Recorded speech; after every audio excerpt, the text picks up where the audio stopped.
Kembali di MNC News Now, pemirsa, kita masih bersama peneliti ISES Bambang Rukminto dan peneliti LPEM UI Muhammad Dian Revindo, dan telah bergabung kembali Ketua Prof PSSI Jawa Timur Pak Ahmad Riyad. Pak Riyad, selamat sore. Selamat sore Mbak. Selamat sore. Pak Riyad, informasinya ini PSSI Jawa Timur juga diminta keterangannya oleh pihak berwajib untuk penyelidikan tragedi kasus Kanjuruhan kemarin. Apakah betul Pak, dan apa saja materi penyelidikannya? Jadi betul, cuma kan di PSSI Jawa Timur ini tidak mengelola Liga 1. Oke. PSSI Jawa Timur ini mengelola Liga 3. Jadi Liga 1 itu dikelola oleh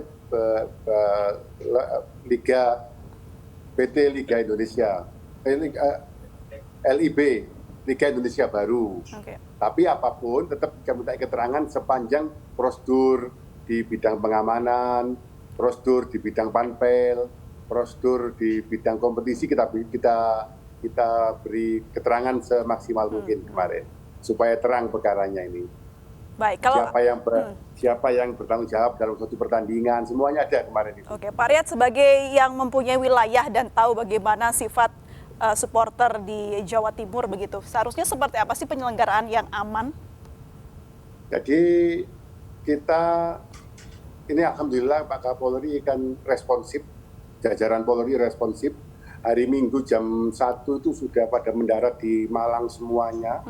Dan sesuai instruksi Pak Presiden jelas bahwa kompetisi harus berhenti sampai kesepahaman mengenai pengamanan sepak bola yang baru, yang bisa menjamin bahwa pertandingan-pertandingan ke depan disepahami pengamanannya oleh PSSI dan disepahami pengamanannya oleh Polri. Jadi satu suara, tidak berbeda-beda antara satu pertandingan dengan yang lainnya, yang berlaku seluruh Indonesia. Produknya mungkin bisa lewat perkap peraturan Kapolri nantinya. Sedang disusun Mbak, dengan di sini mulai Minggu malam, Senin sampai hari ini sedang konsep-konsep jalan, nanti bentuknya produknya apa nanti. Baik, Pak Kalau Riyad, itu sudah jelas, nah itu untuk mengevaluasi semua, apa kekurangan-kekurangan semua, LOPG, apa yang boleh polisi bawa dalam lapangan, apa yang nggak boleh, apa semuanya kan dalam ruang sana. Baik, Pak Riyad, kalau kita belajar dari pengalaman begitu ya, dalam menyelenggarakan Liga 3, apakah waktu juga menjadi patokan utama untuk penyelenggaraan sepak bola, Pak?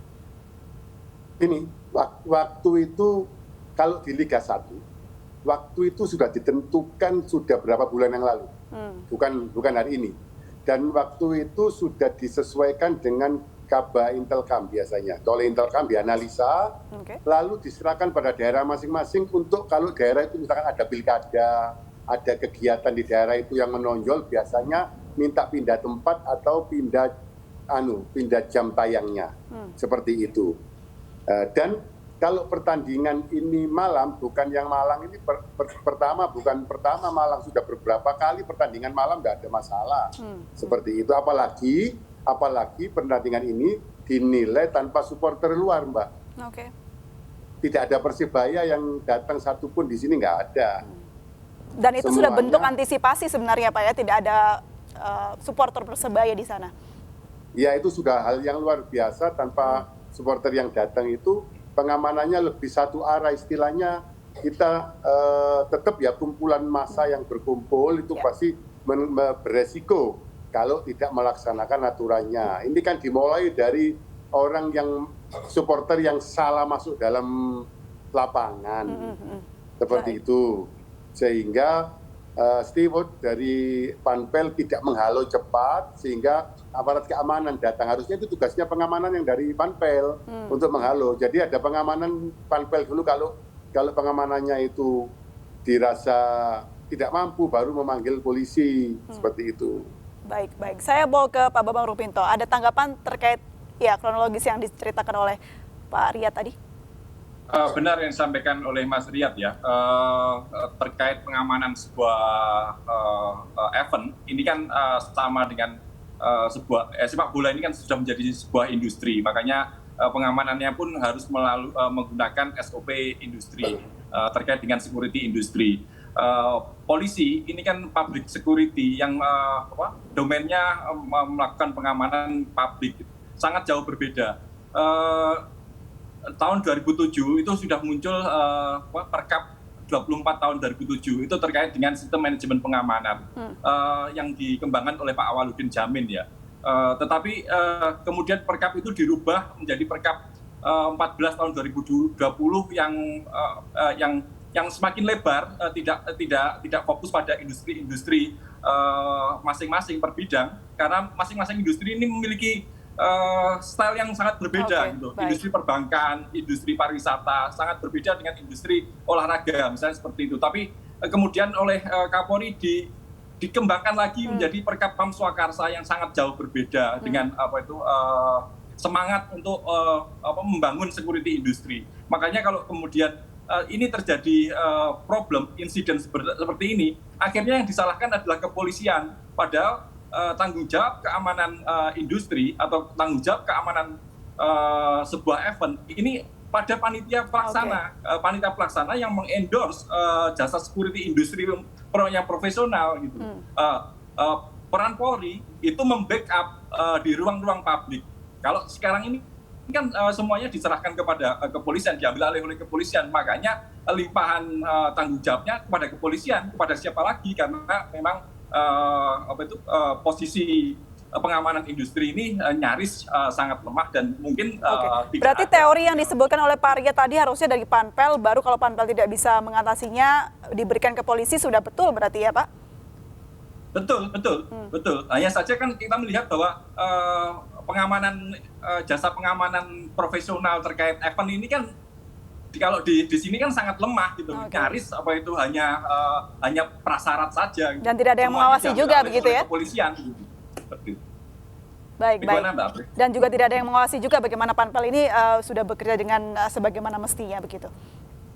Ya, bagaimanapun juga tanggung jawab keamanan secara keseluruhan adalah kepolisian. Tetapi sebagai pelaksananya adalah Panpel sendiri dengan mengendorse jasa security industri gitu loh. Tetapi kan sekarang ini pelaksananya adalah kepolisian sendiri. Makanya tanggung jawab semuanya diambil oleh kepolisian, ini kan jadi rancu. Makanya saya menyarankan perlu audit sistem pengamanan, sistem manajemen pengamanan terkait event ini. Bukan hanya audit sistem, tapi juga audit anggaran, karena terkait dengan anggaran pengamanan. Kemana sih uangnya anggaran pengamanan itu diserahkan kepada kepolisian? Bentuknya apa? Apakah itu masuk PNBP, pendapatan negara bukan pajak, atau masuk pos apa? Gitu. Itu yang harus juga menjadi evaluasi kita semua untuk ke depan menata industri sepak bola ya. Oke, saya ke Pak Riyad. Pak Riyad, Anda melihat kejadian ini, apakah sebagai sudah menjadi awal mula harus diubahnya pola menonton sepak bola dari yang langsung di stadion beralih ke lewat internet saja ataupun lewat TV saja begitu Pak?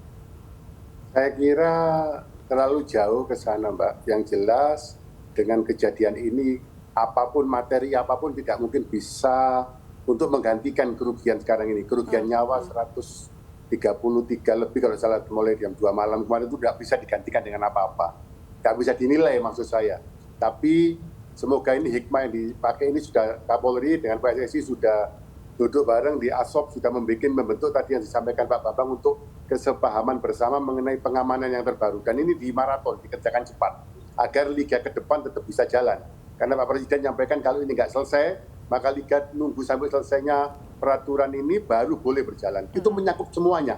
Mau nyangkut sistem penonton, mungkin nanti bertahap, mungkin nanti pertama tanpa penonton dulu sampai sosialisasinya bagus. Tentu saja memakan memotong bagaimana orang-orang mencari makan begitu ya Pak kalau ini ditunda dan tidak segera diaktifkan kembali. Saya kembali ke Pak Revindo. Pak Revindo, tadi yang sempat saya gantung pertanyaannya mengenai apakah masyarakat Indonesia sudah bisa begitu untuk merubah pola menonton sepak bola menjadi menonton TV atau melalui internet tadi, yang mana tidak seluruh wilayah Indonesia internetnya itu ada begitu. Ya, tadi saya tidak menafikan bukan berarti stadionnya harus kosong, tapi untuk pertandingan besar itu mungkin kapasitas penontonnya hanya setengah kapasitas, selebihnya harus mulai terbiasa menggunakan platform atau menggunakan televisi. Kenapa? Karena ada dualisme. Kalau sepak bola dianggap sebagai industri hiburan, maka outputnya ada dua, yang berbasis layar kaca dan berbasis venue.